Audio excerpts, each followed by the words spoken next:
Amin'ny fifaliana ry havana nionana amintsika amin'ity andron'ity.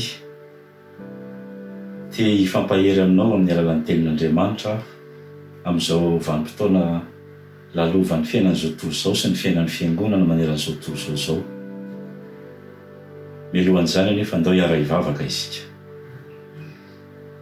Andriamanitra ao rainay izay ny an-danitra misaotra anao zahay menao fotoana azonay rehetra mitanilo ao tongotrao handre ny teny somafaly avy aminao.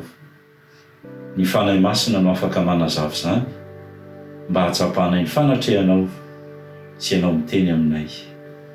Itenena Jesosy fa miainy izay mpanomponao. Amen. Ny tenin'i Jesosy Kristy izay mitarihin'ny fanahy masina ry havana mba hifampizaratsika. Dia izay nambarany eo amin'ny Matthieu 7:20 ka ny 5:30.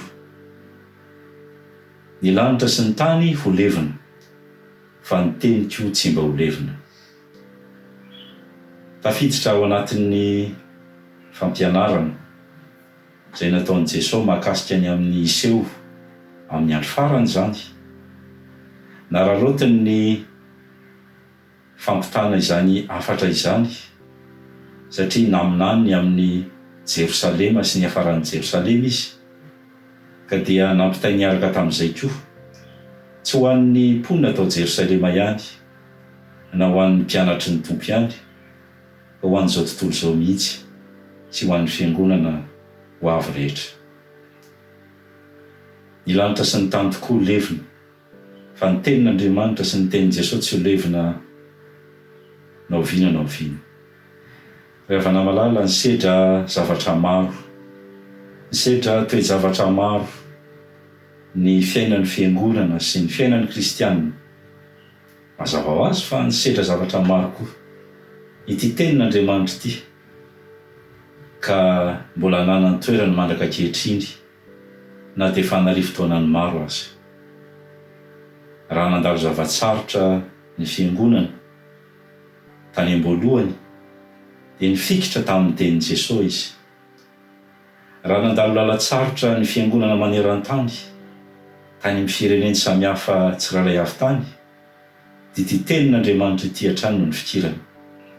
Ary ankehitriny miara misedra izao aretina izao tontolo izao. Ny fiangonana, ny kristianina dia mbola manana ny tenin'Andriamanitra. Mandalo ihany izao rehetra izao ry havana, na areto mandringana, na loza ara-boajanahary, na ady samihafa, fa izao ny tenin'Andriamanitra efa nifikirandreo kristianina maro teto amin'izao tontolo izao, dia mbola hifikirantsika kristianina mandraka ankehitriny. Ary izany mampahaizana antsika amin'izao vanim-potoana izao indrindra ny mila hiambenana amin'ny alalan'ny tenin'Andriamanitra. Vanim-potoana mantsy mety mampihemotra amin'ny finoana, vanim-potoana mety mampisalasala, vanim-potoana mety mampierikerika ihany koa. Fa ndeha havaozintsika indray fa izany rehetra izany, izany lalatsarotra sy manahirana tsy heverintsika fa tsy ahita-panafana izany, mandalo ihany izany. Fa ny tenin'Andriamanitra izay fikirantsika dia maharitra mandrakizay. Mahay reza ry havana, mifikira amin'izany tenin'Andriamanitra izay efa nivelomanao izany.